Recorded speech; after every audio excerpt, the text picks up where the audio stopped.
नमस्कार मित्रों, मैं हूं डॉक्टर हरिनिवास। चैनल का नाम है संस्कृत साहित्य एवं संस्कृति। महाभारत शांति पर हमने देखा कि कैसे जिसके लिए हम सारी जिंदगी मेहनत करते हैं वो लक्ष्मी, वो समृद्धि, वो सिद्धि हमेशा हमारे साथ रह सकती है। यहां सिर्फ बातें नहीं, ये वास्तविकता है। हमें उसके चारों स्वरूप की उपासना करनी चाहिए, लेकिन साथ में ये याद रखना चाहिए कि सिर्फ लक्ष्मी की उपासना से कुछ नहीं होगा। अगर हम धर्म का अनुसरण करेंगे, आचरण करेंगे और धर्म के द्वारा लक्ष्मी की प्राप्ति होगी तो ही हम सुखी हो सकते हैं। अन्यथा कोई लक्ष्मी, कोई संपत्ति, कोई समृद्धि आपको सुखी नहीं बना सकती। चलिए, ये बात तो पूर्ण हो गई। युधिष्ठिर के प्रश्न और पितामह भीष्म के जवाब। युधिष्ठिर फिर एक प्रश्न कर रहे हैं। आद्यंतम सर्वभूतानाम ज्ञातुम इच्छामि कौरव। हे पितामह, मैं किस प्रकार से सृष्टि का प्रारंभ हुआ और कैसे इस सृष्टि का प्रलय होता है। ध्यानम कर्म च कालम च तथैवा युगे युगे। प्रत्येक युग में व्यक्ति की आयु क्या होती है, यह समय क्या है, ये सब कुछ मुझे आप बताइए। तब पितामह भीष्म कहते हैं, यही प्रश्न शुकदेव जी ने अपने पिता महर्षि वेदव्यास से किया था। तो उस समय महर्षि वेदव्यास ने जो उनको बताया वही कथा मैं इस समय आपको सुनाता हूं। देखिए, पितामह भीष्म कोई भी ज्ञान युधिष्ठिर को सिर्फ ज्ञान के रूप में नहीं दे रहे हैं। वो कहते हैं, एक इतिहास की कथा आपको सुनाता हूं, इस संदर्भ में इतिहास क्या कहता है हमारा। यानी इतिहास हमें शिक्षा देने के लिए है। हमें भी अपने भूतकाल के इतिहास से बहुत सारी शिक्षाएं प्राप्त करनी है, लेकिन हमारी समस्या यह है कि हमारे इतिहास को ही बदल दिया गया है। जो महाभारत, जो रामायण हमारे ऐतिहासिक ग्रंथ माने जाते थे, उनको तो इन्होंने काल्पनिक कह दिया। और पाषाण युग और फिर कौन कौन से युग आपको पढ़ा करके बंदरों में से मनुष्य की उत्पत्ति वगैरह की जो पूरी वार्ताएं इन्होंने प्रस्तुत कर दी हैं। अब भाई, ये इतिहास जिन्होंने रचा है उनका तो इतिहास हो सकता है, लेकिन मैं इसको अपना इतिहास नहीं मानता। इसीलिए चूंकि मैं महाभारत और रामायण को अपना इतिहास मानता हूं, इसलिए मुझे लगता है कि मेरा व्यक्तित्व इस प्रकार का है। और जो लोग अभी जो इतिहास पढ़ाया जाता है उसी इतिहास को पढ़ते हैं और उसी को इतिहास मानते हैं, तो फिर उनकी वृत्तियां, उनकी समझ वो उस प्रकार की रहती हैं।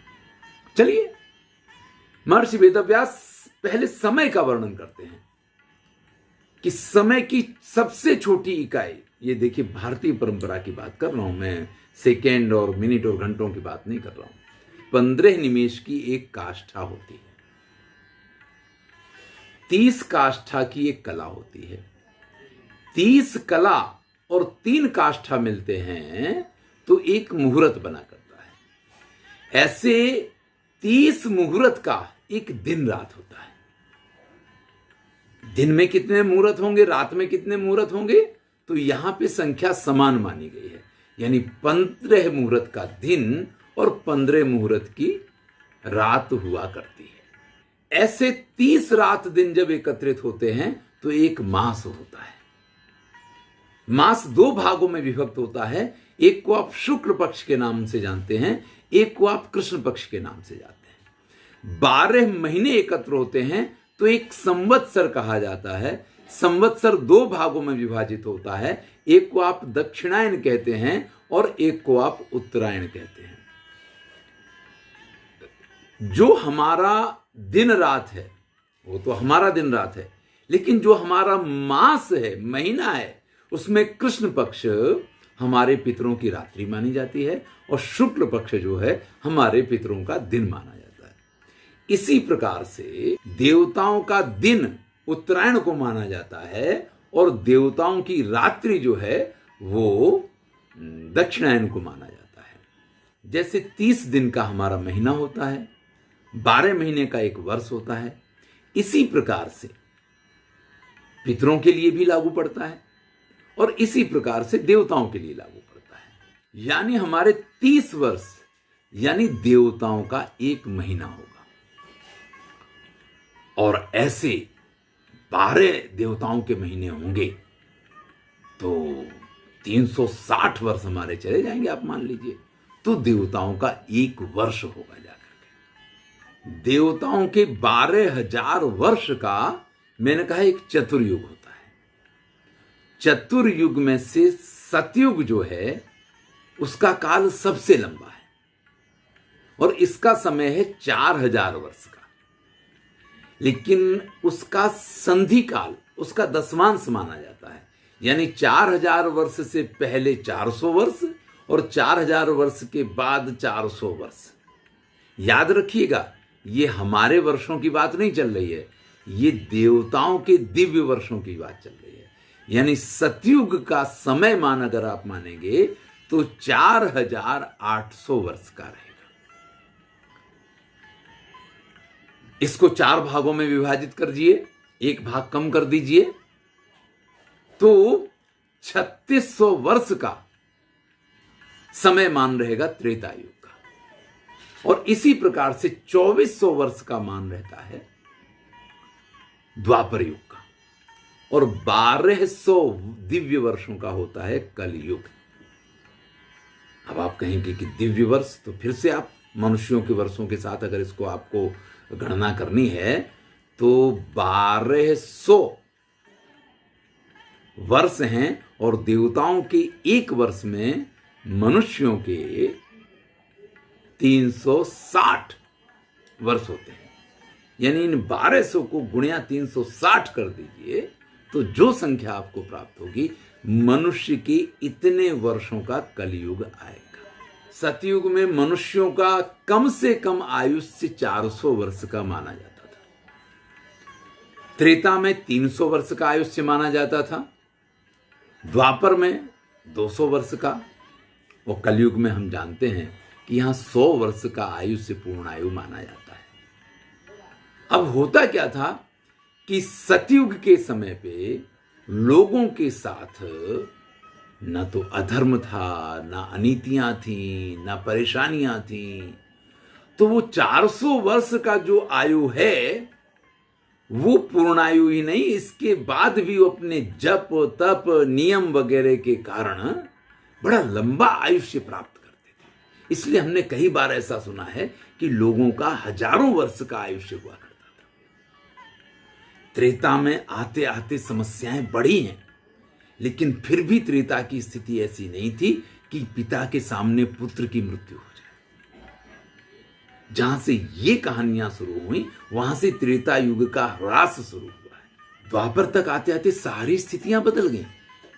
ना तो वो सत्य रह गया, ना वो जप रह गया, ना वो तप रह गया, ना वो निष्ठा रह गई। त्रेता युग से जो यज्ञ यागादि शुरू हुए उसी का महत्व द्वापर युग में बहुत बढ़ गया।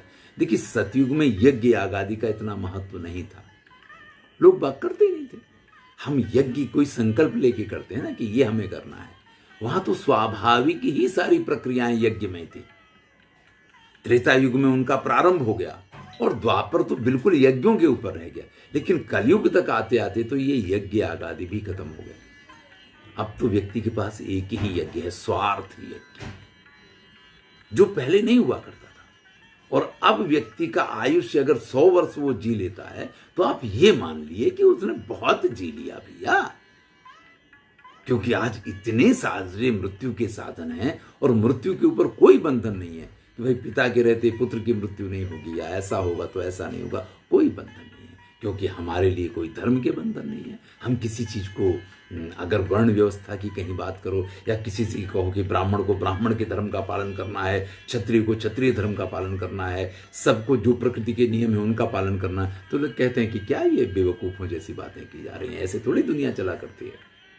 तो भैया, दुनिया ऐसे नहीं चलती है। इसके परिणाम आज हम इस रूप में प्राप्त कर रहे हैं। यही बात उस समय पे महर्षि वेदव्यास ने शुकदेव जी को समझाई। इसके बाद प्रश्न शुरू हुआ और वो प्रश्न था सृष्टि के संदर्भ का। तो उन्होंने कहा कि भाई परब्रह्म परमात्मा जो है, ब्रह्म तेजोमयम शुक्रम यस्य सर्वविदम जगत, उस परब्रह्म परमात्मा ने अपने मन में एक इच्छा की कि एको अहम बहुश्यामा, वेदों में ये बात कही गई है, हमारे जो उपनिषद हैं वो कहते हैं कि एको अहम बहुश्यामा। और ये जहां इच्छा हुई वहां महत तत्व की उत्पत्ति हुई, और महत और मन जो है इन दोनों की सृष्टि के बाद आकाश तत्व का जन्म हुआ। आकाश के बारे में हमारे यहाँ तर्क संग्रह में लिखा है कि शब्द गुण कम आकाशम, शब्द इसका गुण है, तच्चैकम विभु नित्यम च, वो एकमात्र विभु और नित्य है आकाश, ये ब्रह्म की तरह से है। और फिर उस आकाश में से वायु उत्पन्न हुई जिसका गुण स्पर्श है। अब देखिए, आकाश में शब्द एक ही गुण है, लेकिन वायु में शब्द और स्पर्श ये दोनों गुण विद्यमान हैं। फिर उसके बाद वायु में से अग्नि की उत्पत्ति हुई। अब अग्नि को आप देखेंगे तो रूप रहित स्पर्शवान वायु है, वायु का रूप नहीं है, वायु को आप देख नहीं सकते हैं, उसको खाली आप स्पर्श के द्वारा जान सकते हैं। तो उसके बाद अग्नि यानी तेज का जन्म हुआ, और तेज में आपको उसका रूप भी दिखाई देगा, उसका स्पर्श भी महसूस करेंगे, और उसकी आवाज भी सुनाई देगी। उसमें ये तीनों गुण विद्यमान रहेंगे। उससे फिर जल की उत्पत्ति हुई। जल में आप उसका स्वरूप भी होता है, उसका रस भी लिया जा सकता है, उसको स्पर्श द्वारा भी महसूस किया जा सकता है, और उसकी आवाज भी सुनी जा सकती है। और फिर उसमें से पृथ्वी का जन्म हुआ। पृथ्वी गंधवती है, ये उसका लक्षण है, तो उसका गंध भी महसूस की जा सकती है। आप उसका टेस्ट भी कर सकते हैं, आप उसको देख भी सकते हैं, आप स्पर्श से भी उसको महसूस कर सकते हैं, और शब्द भी उसमें विद्यमान है। तो ये सृष्टि की एक प्रक्रिया इस प्रकार से है कि आकाश से वायु, वायु से अग्नि, अग्नि से जल, जल से पृथ्वी, इन पंच महाभूतों का उदय हुआ। ये क्रम है। आकाश का स्वरूप भी नहीं है, आप उसको देख नहीं सकते हैं। आकाश में वायु भी नहीं है, आप उसका भी अनुभव नहीं कर सकते हैं। आकाश में आप देखते हैं कि जब बहुत ऊपर जाना होता है, लोग ऑक्सीजन के सिलेंडर वगैरह का उपयोग करना पड़ता है आपको। और आकाश जो है उसमें कोई गंध नहीं है, उसका कोई रस भी नहीं है। लेकिन जैसे जैसे हम पृथ्वी में आएंगे तो उसमें शब्द का गुण भी है, और उसका एक अपना गुण भी है। अब आप कहेंगे कि वायु जो है उसमें तो गंध पाई जाती है, लेकिन वायु में कोई गंध नहीं होती है। वायु अगर किसी दुर्गंध युक्त वस्तु के पास से जाएगा तो वो तत्व उसके साथ आ गया, इसलिए आपको गंधवती, पृथ्वी का गुण उसमें आने से वो वायु दुर्गंध युक्त, या फूल से स्पर्श करके आए तो सुगंध युक्त आपको लगता है। बाकी वायु में कोई गंध या दुर्गंध उसका अपना गुण नहीं है, वो पृथ्वी के गुण को लेकर के चलता है, जब तभी वो होता है। ऐसे ही वायु आप कहेंगे कि इसमें शीत गुण है, ये ठंडा होता है, गर्म होता है, तो शीत ये जल का गुण, और उष्णता ये तेज का गुण है, ये उसमें आ जाता है। लेकिन वास्तविकता यह भी नहीं है।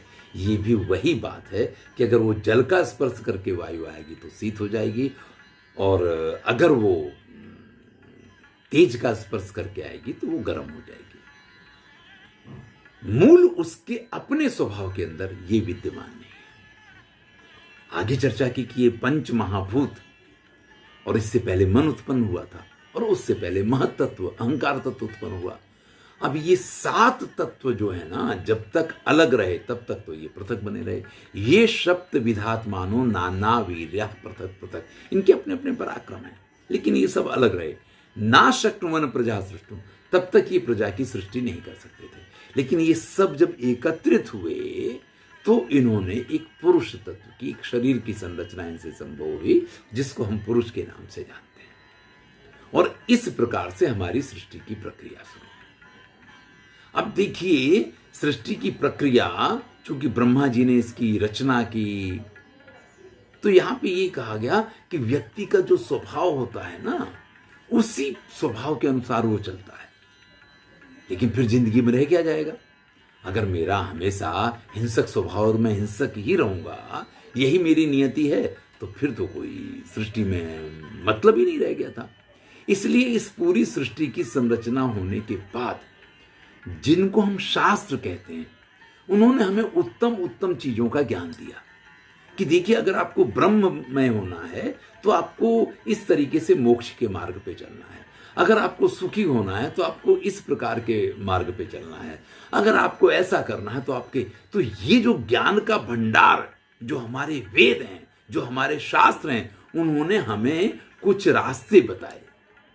व्यक्ति मूलतः तो जिस प्रकृति का है उसी प्रकृति का है, लेकिन अगर वो प्रयत्न करता है, वो जप करता है, वो तप करता है, वो स्वाध्याय करता है, वो मेहनत करता है, तो ये जो शास्त्रों में बताए गए मार्ग है ना, उसके अनुसार वो अपनी तरक्की कर सकता है। वो जिस योनि में है उस योनि से भी ऊपर आ सकता है, वो जिस स्थिति में है उस स्थिति से भी ऊपर आ सकता है। और यही इस जीवन का वास्तविक सत्य है, जो हमारे शास्त्र कहते हैं कि हमारा जन्म कहाँ हुआ है ये तो हमारे हाथ में नहीं है। जन्म के समय हमारा क्या स्वभाव है, क्या प्रवृत्ति है, क्या प्रकृति है, ये भी हमारे हाथ में नहीं है। लेकिन ज्ञान प्राप्त करने के बाद हम किसी एक मार्ग का चयन कर सकते हैं, और उस मार्ग पे जब हम गति करते हैं, जब हम उस पे आगे बढ़ते हैं, तो हो सकता है कि आपके एक जीवन में आप श्रेष्ठता को प्राप्त कर लें, या हो सकता है कि ये आपकी जो चलने की प्रक्रिया है, गति है, ये धीरे धीरे चलती रहे और आप कई जीवन तक ये प्रयत्न करते रहें, और सृष्टि में जिसको सर्वश्रेष्ठ मोक्ष तत्व कहा गया है वहां तक हम और आप पहुंच सकते हैं। और ये सिद्धियां सिर्फ व्यक्ति को किसी एक तरीके से नहीं मिलती हैं। पौरुषम कर्म दैवम चा फल वृत्ति स्वभाव, व्यक्ति के स्वभाव के साथ उसके द्वारा किया गया पुरुषार्थ, उसके कर्म, पुरुषार्थ जो आप अभी करते हैं वो हुआ करता है, कर्म जो आपने पूर्व जन्म में किए हैं वो हैं, और दैव यानी आपके कर्मों के अनुसार जो आपके भाग्य की संरचना हुई है। ये तीनों चीजें जब एकत्रित होती हैं तब व्यक्ति को जो चाहिए उस फल की प्राप्ति होती है। फिर से ध्यान से सुन लीजिए, कई बार हम ये देखते हैं कि लोग बाग पुरुषार्थ करते हैं लेकिन उनको सफलताएं नहीं मिला करती, बड़ी मेहनत करते हैं फिर भी सफलताएं नहीं मिलती हैं। हो सकता है उनके पूर्व जन्म के कर्म और भाग्य उनका साथ नहीं दे रहे हैं, लेकिन इस समय किया गया पुरुषार्थ आपका व्यर्थ नहीं जाता है। वो पुरुषार्थ आपके अगले जन्म के लिए कर्म के रूप में संचित होता है। तो पुरुषार्थ करने से हम पीछे नहीं हट सकते हैं। तो पुरुषार्थ, हमारे पूर्व जन्म के कर्म और उसके आधार पर बना हुआ हमारा भाग्य, ये तीनों जब एकत्रित होते हैं तभी हमको फल की प्राप्ति होती है। इसलिए किसी भी मेहनत के कार्य को करते समय ऐसा ना सोचें कि यार जब भाग्य के अधीन सब कुछ है तो फिर तो हमें मिलेगा क्या। अरे भैया, जो आप कर रहे हैं किया हुआ कभी निरर्थक नहीं जाता है। जमीन में डाला गया बीज जब उसका समय आता है, जब उसकी ऋतु आती है, जब उसका काल आता है, तब वो उगता है। इसी प्रकार से हमारे किए हुए पुरुषार्थ कभी निष्फल नहीं जाते हैं, बेकार नहीं होते हैं, उनके फल हमको अवश्य मिलते हैं। अब ये तो कई बार बातें हो चुकी हैं, इसलिए इसको लंबा ना करते हुए हम प्रलय की प्रक्रिया को समझें। तो जिस प्रकार से जिस क्रम में इनका जन्म हुआ उसी क्रम में प्रलय होता है। यानी सबसे पहले ये पूरी पृथ्वी जो है वो जलमग्न होगी, फिर वो पूरा जल जो है जलती हुई आग यानी सूर्य की तेज से सूख जाएगा। फिर वो सूर्य भी जो है या वो तेज जो है वो पवन में समाहित हो जाएगा, और वो पवन जो है वो आकाश में समाहित हो जाएगा। और वो आकाश तत्व जब इस सृष्टि पे कहीं कुछ नहीं रह गया, सिर्फ वही एकमात्र जो विभु और नित्य है वो ईश्वर के मन के साथ में और उसी ब्रह्म में समाहित हो जाता है। अब ये प्रलय कब होता है और ये सृष्टि कब होती है, तो ये कहा गया है कि 1000 चतुर्युग जब पूर्ण होते हैं तो ब्रह्मा जी का एक दिन पूरा होता है। इतनी ही लंबी उनकी रात्रि होती है। यानी जब प्रलय होता है तो 1000 चतुर्युग का जितना समय है, इतने समय के लिए ये संपूर्ण सृष्टि ब्रह्म में समा जाती है। और जब ब्रह्मा जी का दिन प्रारंभ होता है तो यही पूरी सृष्टि उसी ब्रह्म में से उदय होती है, और इसका समय वही 1000 चतुर्युगी के लिए रहता है। इस प्रकार का उल्लेख यहाँ पाया जाता है। धन्यवाद। मैं हूँ डॉक्टर हरिनिवास और चैनल का नाम है संस्कृत साहित्य एवं संस्कृति।